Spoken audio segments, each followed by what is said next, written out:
At dinner, my fiancé's friends demanded I prove my worth by paying their $800 tab. My fiancé agreed. I said, okay. Then I stood up, walked to the bar, paid for my single drink, and left. The panicked voicemail I got from her 20 minutes later when she realized I was actually gone. 33 male?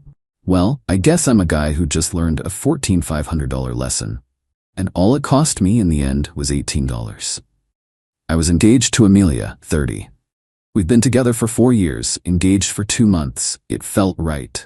I work in logistics. My job is literally to make sure things get from A to B logically and efficiently. She's in event planning, which in hindsight should have been a red flag. Her entire life is about aesthetics and the vibe. Her friends. Oh man. Her friends. Talia, 30, Becca, 29, and Chloe, 30. They're a monolith of bottomless mimosas, designer knockoff handbags, and vocal fry. I was never good enough. Not in the he's a bad person way, but in the his car is 3 years old way. I tolerated them because I loved Amelia. The engagement ring wasn't an heirloom. I bought it after months of research. A 2.2-carat, oval-cut, lab-grown diamond. Flawless. She picked it out. I paid. My credit card, my account, $14,500. She loved it. Or at least she loved showing it to people. Last Friday night, Amelia said, "Babe, the girls are so excited. They want to take us out for a proper engagement celebration. Their treat, of course. We're going to Aperture." Aperture, of course. It's one of those new, painfully trendy places where the menu is just a list of ingredients, and every cocktail has smoke or foam. I am a beer and a burger guy. But their treat? Fine. We get there at 8 p.m. The place is loud, dark. The girls are already there, 3 martinis deep. "Leo, there he is!" Talia shrieks, air kissing the space next to my head. Amelia immediately gets swept up, ordering the same pink drink they all have. The dinner is a performance. They're ordering everything. We have to try the tuna crudo. Oh my god, oysters. 2 dozen. 2 bottles of the Sancerre and a round of espresso martinis with the oysters. Don't look at me like that, Leo. It's a vibe. I'm just sitting there, sipping one old-fashioned. I'm watching Amelia. She's not the woman I know. She's performing. Laughing too loud. Flashing her ring under the pin light like she's signaling a ship. I'm getting a bad feeling. Their treat part just felt wrong. After 2 hours of this, plates are cleared. They're all drunk, loud, and obnoxious. The waiter, who looks exhausted, drops the bill in the center of the table. No one moves. Then, Talia, with this slow, smug smile, slides the check directly in front of me. "So, Leo," she says, her voice suddenly serious. The other 2 stop talking and stare at me. It's a rehearsed, hostile silence. "Oh," I say, not touching the bill. "We've been talking," Talia continues, leaning in. "And we worry about Amelia. She's our girl. She deserves a certain kind of life, and you're, fine. But we need to know you're really going to provide for her. That you're worthy." I feel the blood drain from my face. I look at Amelia. This is her moment. Her moment to laugh and say, "Talia, shut up. What are you doing?" She doesn't. She giggles. A high-pitched, tipsy, nervous giggle. "Leo, don't be so serious," she says, patting my arm. "They're just teasing. But, they're not wrong. It is kind of tradition for the man to, show his appreciation." I stare at her. "Show my appreciation? For what?" Becca chimes in. "For us. For letting you into her life. We think you should prove your worth and pick this up. Show us you can handle her." My brain, the logistics part, is calculating. This isn't a joke. This is a shakedown. This is a test. I look down at the leather folder. I open it. Total, $844.60. For 5 people. On a dinner they invited me to as their treat. I look up at Amelia. Her eyes are bright, expectant. She's smiling. She's with them. She wants to see what I'll do. I suddenly see the next 40 years. Every vacation, every holiday, every dinner being tested, having my worth evaluated by these 3 harpies, with my wife smiling and egging them on. I close the bill folder. "Okay," I say. Talia's smile widens. Amelia squeezes my arm. "Yay, I knew you'd." I stand up. They all look at me, confused. "I'll be right back," I say. I walk away from the table, not toward the restroom, toward the bar. The waiter who served us is there, inputting an order. I flag him down. "Hey man, I was at that table," I say, pointing. "Table 12. "Yes, sir?" "I just had one old-fashioned. Can I pay for that separately? I've got to head out. Emergency at work." The waiter, bless his heart, is a pro. He sees the chaos at that table, looks at me and just gets it. Absolutely, sir. That'll be $18. I hand him a $20 in my debit card to pay in cash from the register, but he waves it off. Don't worry, I'll just run the card, it's faster. He runs my card. $18. I add a $5 tip on the handheld. Thank you, I say. Have a good night, sir, he says with a look that says, run. I walk straight past their table. I don't look at them. I hear Amelia say, Leo, where are you going? I don't break stride. I push open the heavy glass door, walk out into the cool night air, get in my car, and drive. My phone is silent for exactly 20 minutes. I'm almost home when it lights up. Amelia, I let it ring and ring. It stops, a notification pops up, new voicemail. I park in my spot, turn off the engine, and play it. It's not angry, it's not confused, it's pure high-octane panic.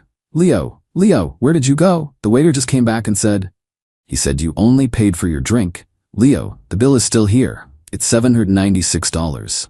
Leo, this isn't funny. My card just got declined. My card was declined. Talia's was too. She says she doesn't get paid till next week. Leo, this isn't funny. They're saying they'll call the police if we don't pay. Call me back. You can't just leave me here. You did this. I listened to it twice. Then I turned off my phone, went inside my apartment, and poured myself a very large, very real drink. Update 1. It's been 48 hours. Wow. The entitlement is, it's a renewable resource. I'm not at home. I'm at my brother's place. The apartment is mine. My name is on the lease, my credit check, I pay 80% of the rent, and Amelia pays a token $500 contribution to me. It's my place. So here's the play-by-play after the voicemail. Friday night, 11 p.m., I went home. I was numb, but also weirdly clear-headed. The logistics part of my brain was fully engaged. This was a problem to be solved. I packed a duffel bag, work clothes for a week, toiletries, my laptop. I went to my desk, I found the file with all our important docs. I took the GIA certification papers and the receipt for the engagement ring. $14,500. Paid in full. By me. Then I left. Drove to my brother's. He was up. I just said, it's over with, Amelia. Can I crash? He nodded, got me a beer, and left me alone. Saturday. I turned my phone back on. It was a digital explosion. 30+ missed calls from Amelia, Talia, and Becca. A wall of texts. Amelia. I'm coming home now. You better be there. How could you abandon me? Talia had to call her dad, at midnight, to pay the bill. I have never been so humiliated in my entire life. We are fighting. Talia, from a number I didn't have. You are a pathetic, broke little boy. You just proved you're not a real man. Amelia deserves so much better, and I'm going to make sure she gets it. Amelia, this is all your fault. You made me look like a fool in front of my friends. Leo, I'm at the apartment. Your car is gone. Where are you? Did you change the locks? I let her spiral for a bit. Then, around 9 a.m., I sent my first and only text. Amelia, I'm at my brother's. After your little test last night, it's clear we have fundamental differences in values. Your decision to side with your friends and attempt to humiliate me into paying an $800 bill was a deal breaker. We are done. The response was instant. Amelia, a deal breaker? Over a dinner bill? Leo, you are blowing this way out of proportion. I was drunk. They were joking. You are the one who embarrassed me. You made me look poor. I didn't reply. Then the real motive came out. Amelia, an hour later, fine, be mad, but I need to get into the apartment. My work laptop is there and I have a presentation on Monday, and I need money. My card still isn't working. You need to turn it back on. My car payment is due. I replied, the card you use is an authorized user card on my personal account. It was a card for my partner. You made it clear on Friday that you are no longer my partner. It is not being turned back on. The partnership is dissolved. Amelia, you can't do that. That's financial abuse. I'm calling the police. I have a right to my money. And she did it. She actually called the cops. Around 2 p.m., I get a call from a private number. It's a police officer. Sir, I'm here with a Miss Amelia.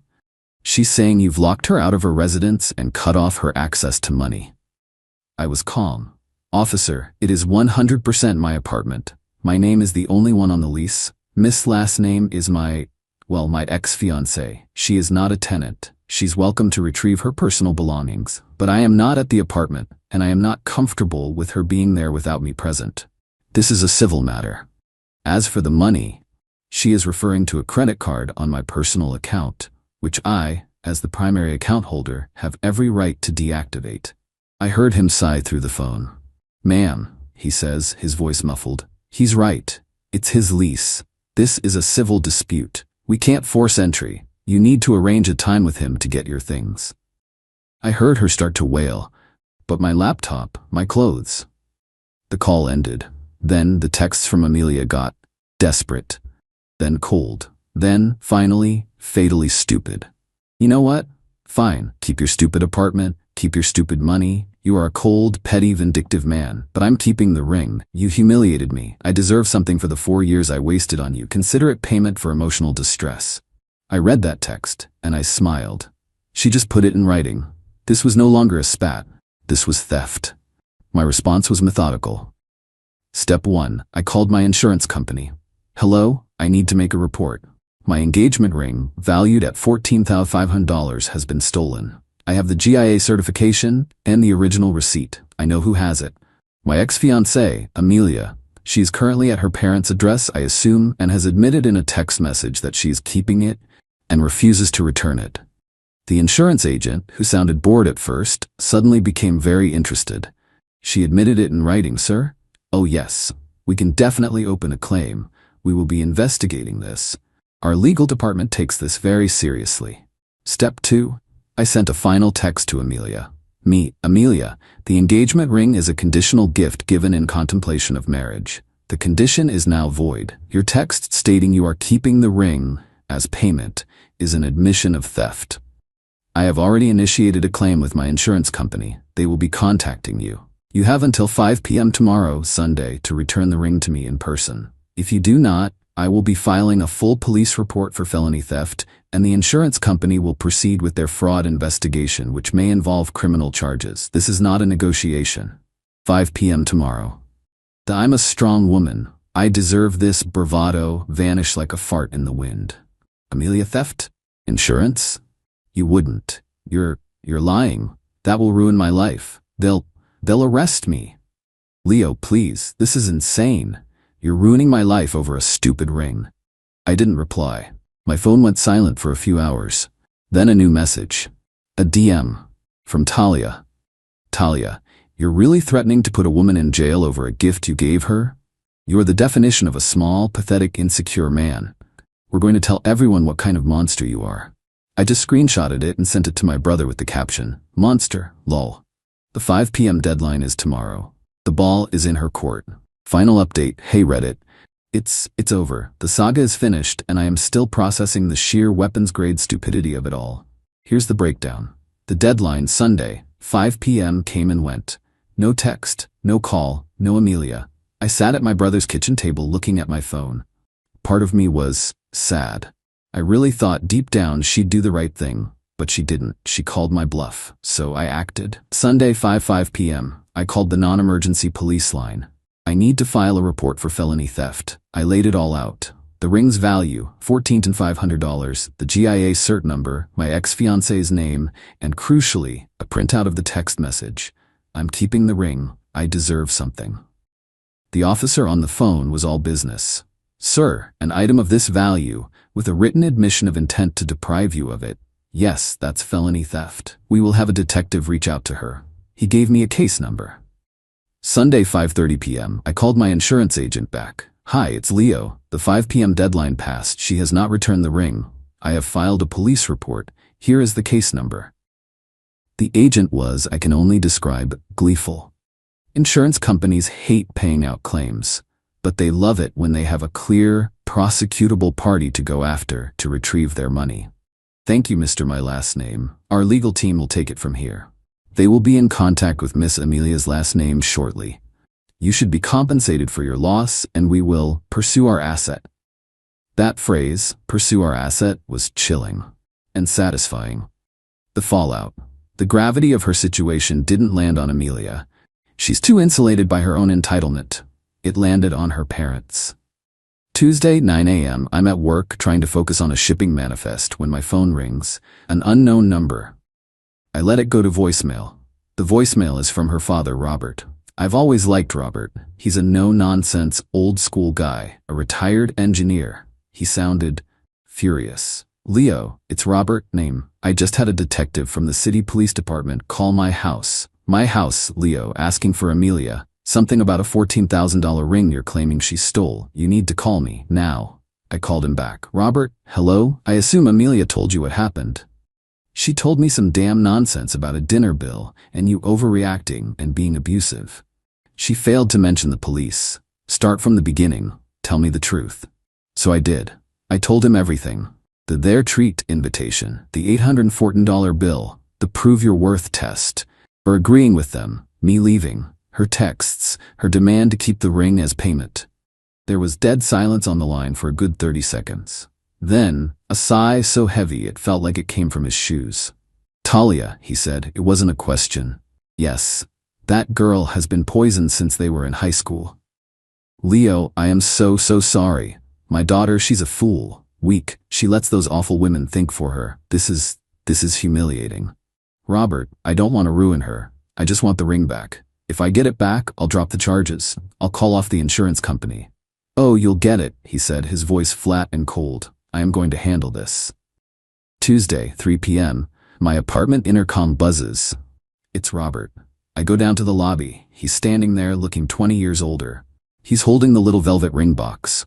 Amelia is in his car parked out front. I can see her. She's in the passenger seat staring at her lap sobbing. Leo, Robert says, handing me the box. I can't apologize enough. For her friends. It's not your fault, Robert, I said. She's not a bad person, he said, rubbing his face. But she's weak, and she's stupid. She pawned it, Leo. I recoiled. I physically took a step back. She what? She pawned it on Saturday for $3,000, said she needed it to pay Talia's father back for the dinner because he was threatening Talia and to, I don't know, live on.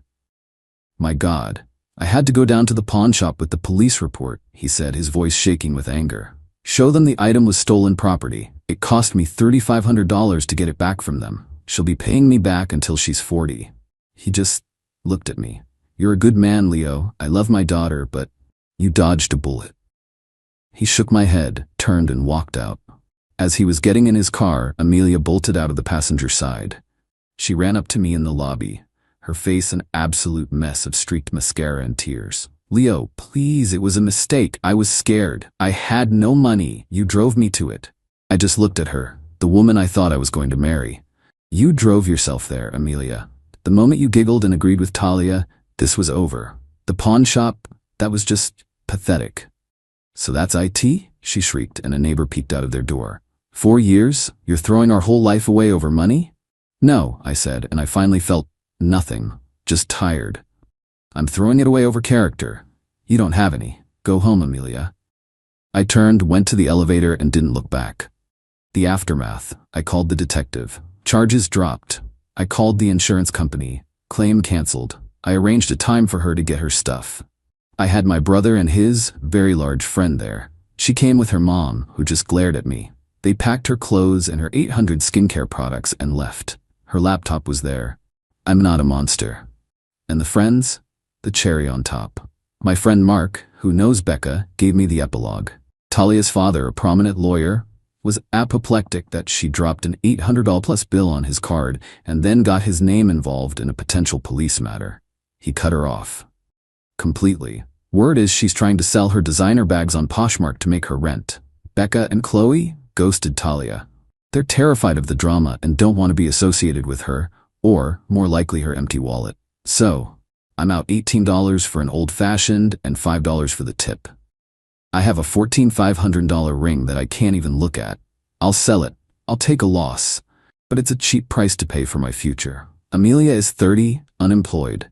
She was fired on Tuesday for a no-call, no-show on Monday during her pawnshop panic. $3,500 in debt to her very angry father, and has lost her fiancé, her ring, and her best friends. She wasn't a victim. She was a volunteer. They wanted to test my worth. Turns out, I was the only one in that room who had any.